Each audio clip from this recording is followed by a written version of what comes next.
we're talking about resolutions, and I have to admit right offhand, like, I did not like that topic.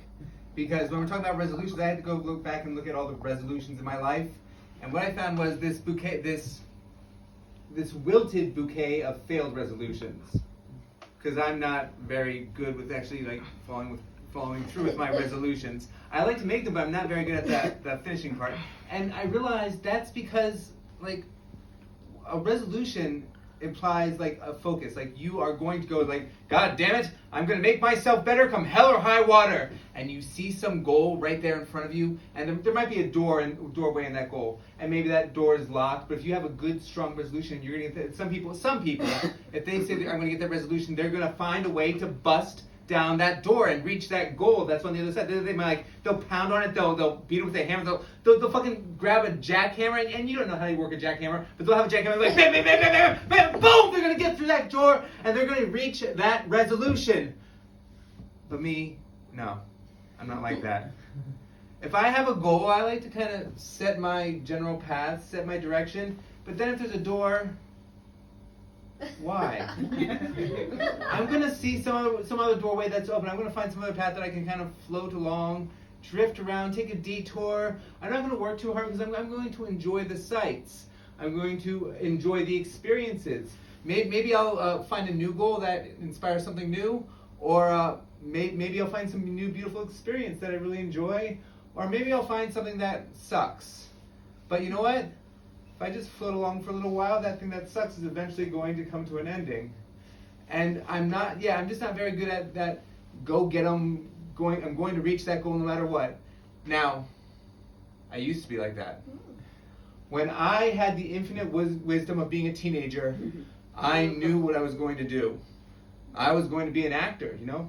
I had that goal. I was going to, whatever it was, I was going to do everything I could to be an actor. I wanted to be a movie star, you know, it was kind of the real goal. But I had that vision in mind, and every breath I took was about trying to attain that goal of being an actor, being a performer on stage, on screen, wherever. But then, I've talked about, for those of you who see me as a regular performer here, I had a serious auto accident. Yeah, I've talked about that a lot. And after the accident, I didn't feel comfortable on stage. I just had like a lot of bad performance habits. I would always giggle on stage, or I couldn't keep my focus, and I didn't know how to really fall into the characters as well. I couldn't remember my lines. I just felt like I couldn't be an actor anymore. What's more, I didn't have the drive. I didn't have the desire to follow that same goal, to meet that same resolution that I had made so many years before. And that was hard. This goal, I found that door that even with the jackhammer, I couldn't bust through that door. And I was trying to figure out what I wanted to do, and that's actually when I found storytelling. Now, I've told parts of this story before, but I'm going to revise it because I see a lot of new faces here tonight. But when I found storytelling, I was at this real searching stage of my life. I was very lost, not sure what I was going to do, when I saw at the local theater a professional storyteller, J.L. Callahan, was coming to the theater to share some stories.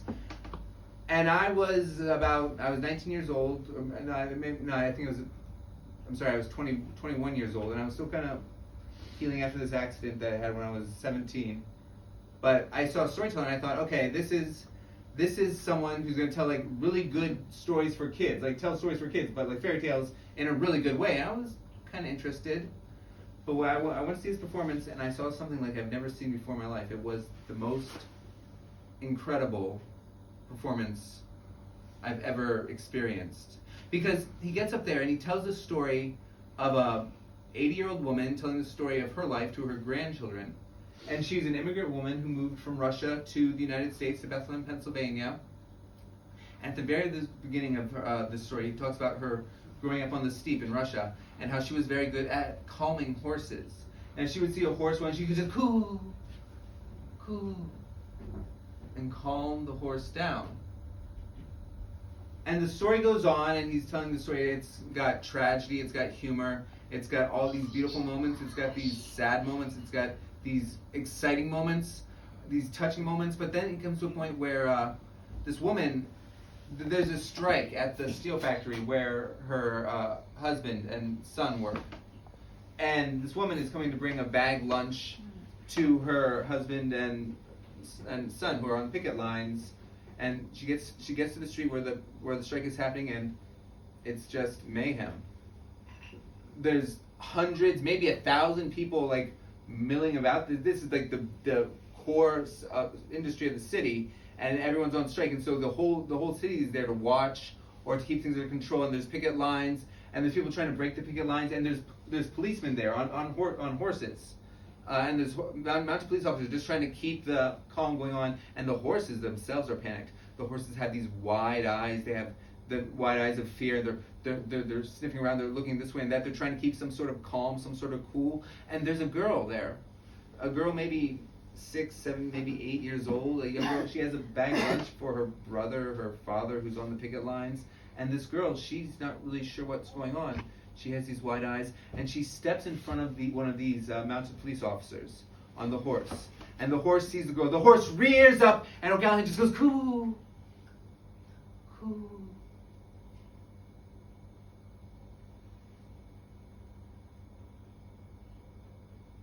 As one, the entire audience, we all,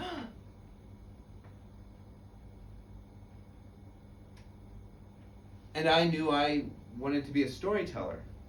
Like, I knew what I had to do, some sort of activity in this path, but I really didn't know what that meant. I was kind of drifting at this point, drifting along, but I remembered that my local librarian, he had told stories to me when I was a child, and I thought, okay, well, maybe I'll just kind of go and see what's over there. And it's a small town. It's a small town where I live from, so it's one of those towns where everyone knows each other. And I kind of walk in, and the door to the library was open. The door was open, so I allowed myself to kind of drift on through. And the next day, I kind of walked in, and I looked over, and there was Hal Pratt, the librarian. He's this skinny, tiny man. He makes me think of you ever see those wise owls on the old cartoons? The wise owls who know everything with the big glasses, and they're always talking. Think of him kind of like he has that wise owl persona, but if that wise owl were a chipmunk. So it's a weird kind of mix of characters. And I walk up to this owl chipmunk who's behind the desk, and I sort of know him, and I say, hi, Mr. Pratt. Hello, can I help you? Yeah, I don't know if you remember me, but my name is Lethan, and when I was a kid, you used to tell stories at my elementary school. Yeah, Lethan Candlish, right? Your mom and dad, they live up by the university, right? Yeah. Well, I was thinking about that, and I remember you used to tell me stories, and I was wondering, I kind of want to try being a storyteller. Can you help me out at all? He gets this moment, this serious look. His owl chipmunk face gets very serious. He turns over. Ruth, you have the front desk. Lethan, come with me. He takes me around the desk. He takes me upstairs. He takes me into this meeting room, and he sits me down, and he begins to just extol the amazing beauties of being of storytelling. Not about the performance, but about the passion of stories, about the sharing that we all experience here, about that connection with people, about finding the rhythm, about finding the moments, about just all the beauties of storytelling. And he's talking to me about how the quest, and about the sort of folk tales you can tell, and where you can start telling stories. And he said, just tell stories, tell. And he became my first mentor in storytelling. It was another thing where I was drifting along, and I didn't remember where I was going, but I found the storyteller.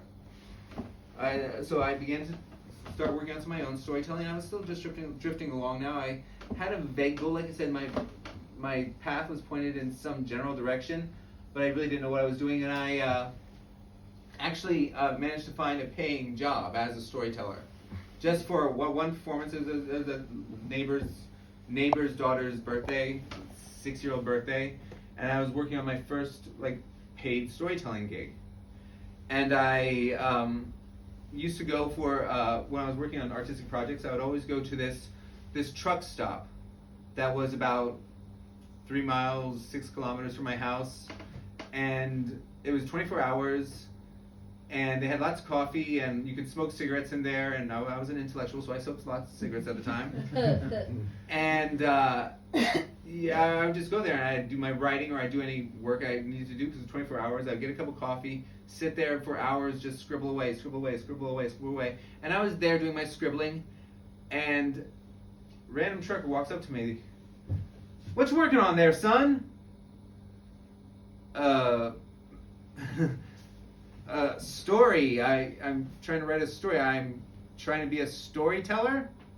Storyteller, huh? You ever hear of Johnson City, Tennessee, Jonesboro, Tennessee? They got a storytelling festival down there. All they do is tell stories. Fact is, yeah, I think they have a university there where you can go and get a degree in storytelling. And he walked off.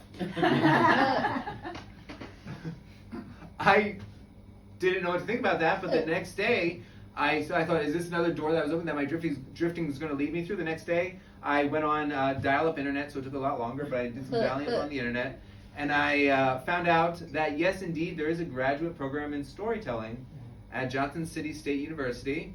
I called the program, man picks up on the other end, and I met Dr. Joseph Sobel, who would eventually become a graduate advisor in the art of storytelling, because that is where the path kind of drifted me along that way. So I guess what I'm saying is, when you have a resolution, the idea is to be direct, the idea is to be focused, to bust right through that door and get it accomplished.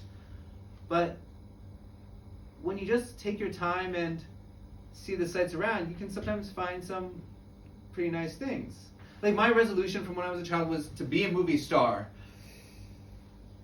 And that hasn't happened, yet. But we'll see. Drifting along. All right, thank you very much. Woo! Yes. You might still be a movie star later. Maybe, we'll see. I'm totally like